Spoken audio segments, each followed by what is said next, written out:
এসেছে মানুষের ভাগ্যের চাকাকে পরিবর্তন করার জন্য।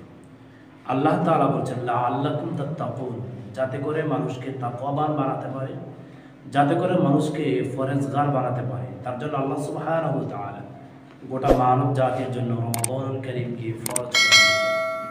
এই রমাদানুল কারীম জোরে আল্লাহ তাআলার সান্নিধ্য পাওয়ার একটি সুবর্ণময় সুযোগ। আর এই সুযোগ পেয়ে যদি আল্লাহর কোনো বান্দা কিংবা আল্লাহর কোনো বান্দা যদি আল্লাহর ইবাদতে যদি মশগুল হয়, আল্লাহ তাআলা তাকে পরকালে বিশাল বিস্তৃতময় জান্নাত দান করবে। আর যদি এই বিশাল বিস্তৃতময় সুযোগ পেয়ে যদি আল্লাহর দাসত্ব গুজার যদি না করে, আল্লাহর কাছে যদি মাথা যদি নত না করে, তার যে নিকৃষ্ট, তার যে জঘন্য, তার যে হতভাগা, তার যে পরা কপাল পৃথিবীতে আর একজন মানুষও আমার জানা মতে খুঁজে পাওয়া যাবে না। এই রমাদানুল কারীম জুড়েও কিছু আমল রয়েছে যেগুলো করা যাবে না, যেগুলো থেকে আপনাকে বিরত থাকতে হবে। অর্থাৎ রমাদানুল কারীমের বর্জনীয় কিছু কাজ।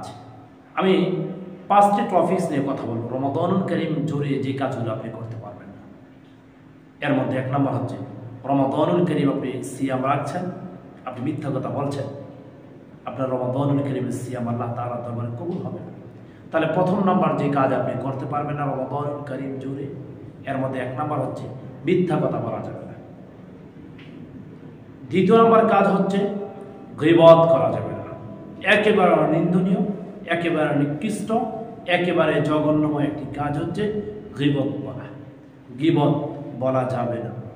3 নম্বর কাজ হচ্ছে ঝগড়া ফাসাদ করা যাবে না। আমরা দেখি এক কথায় 2 কথার সাথে সাথে লেগে যাই। আর এখনকার মানুষ বা এখনকার যে কালচার আমরা দেখছি একেবারে জঘন্য আমার কাছে মনে হয়। 2 কথা বলতে দেরি, 3 কথার সময় হাত তুলতে 1 পয়েন্ট চিন্তা করে না। আর কিশোর ঘ্যাং নামে তো আমাদের সমাজে অনেক ছেলেরা রয়েছে, তারা এত নিকৃষ্ট, এত জঘন্য কাজ তারা করে যেটা আপনি ভাষায় চিন্তা করতে পারবেন না, আপনি গবেষণা করে শেষ করতে পারবেন না। রমাদানুল কারীমে যদি আপনি যদি ঝগড়া করার রাসূল বলছেন, তোমার সাথে কেউ যদি ঝগড়া যদি লেগে যায়, তুমি বলবা আমি রোজাদার, আমি রোজা রেখেছি। তাকে তুমি রোজা রেখেছ এই বাণী তাকে শোনাও, এই বার্তা তাকে শোনাও, তারপরে তার থেকে তুমি ঝগড়া থেকে দূরে সরে আসো। তাহলে ঝগড়া করা যাবে না। রমাদানুল কারীম জুড়ে 4র্থ নম্বর যে কাজটা আপনি করতে পারবেন না সেটা হচ্ছে চুগলখড়ি করা যাবে না। একের কথা আরেকের কাছে লাগানো যাবে না। একজনের বক্তব্য আরেকজনের কাছে প্রচার প্রকাশ করা যাবে না। দ্বিচারিত্র অধিকার, দ্বিচারিত্র অবস্থান আপনি তুলে ধরতে পারবেন না। এটা নিকৃষ্ট, এটা জঘন্য, এটা ঘৃণিতময় কাজ। তাহলে চুগলখড়ি করা যাবে না। 5ম নাম্বার যে কাজটা আপনি করতে পারবেন রমাদানুল কারীম জুড়ে সেটা হচ্ছে খারাপ কাজ বা খারাপ কথা, খারাপ ব্যবহার, সেটা করা যাবে না। যদি করেন আপনার রমাদানুল কারীমের সিয়াম আল্লাহ তাআলার দরবারে কবুল হবে না। আমার কথা নয় যে 5টি পয়েন্টে বলেছি, একটি পয়েন্ট আমার নিজস্ব বক্তব্য নয়। প্রতিটি কথা, প্রতিটি টপিকস ছিল নবী মুহাম্মদুর রাসূলুল্লাহ সাল্লাল্লাহু আলাইহি ওয়াসাল্লামের। চমৎকার একটি হাদিস রয়েছে এই বিষয়ে।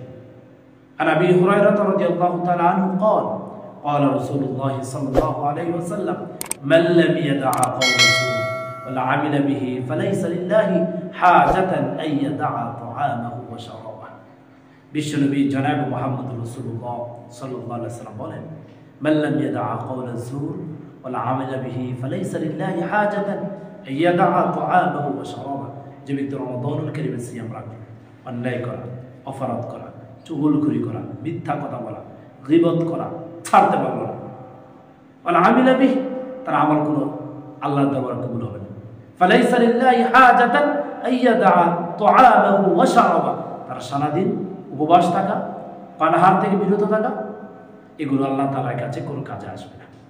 সম্মানিত দিনী ভাইয়েরা, সম্মানিত কলিজার টুকরা মুসলিম ভাইয়েরা, আপনাদেরকে নসিহা হচ্ছে রমাদানুল কারীমের সিয়াম রাখবো আল্লাহকে সন্তুষ্ট করার জন্য, গুনাহ ছাড়তে হবে। যদি গুনাহ ছাড়তে পারি তাহলে লাআল্লাকুম তাত্তাকুন, আশা করা যায় মুত্তাকিন হতে পারবেন। আর মুত্তাকিন হলেই আপনার জন্য বিশাল বিস্তৃতময় জান্নাত।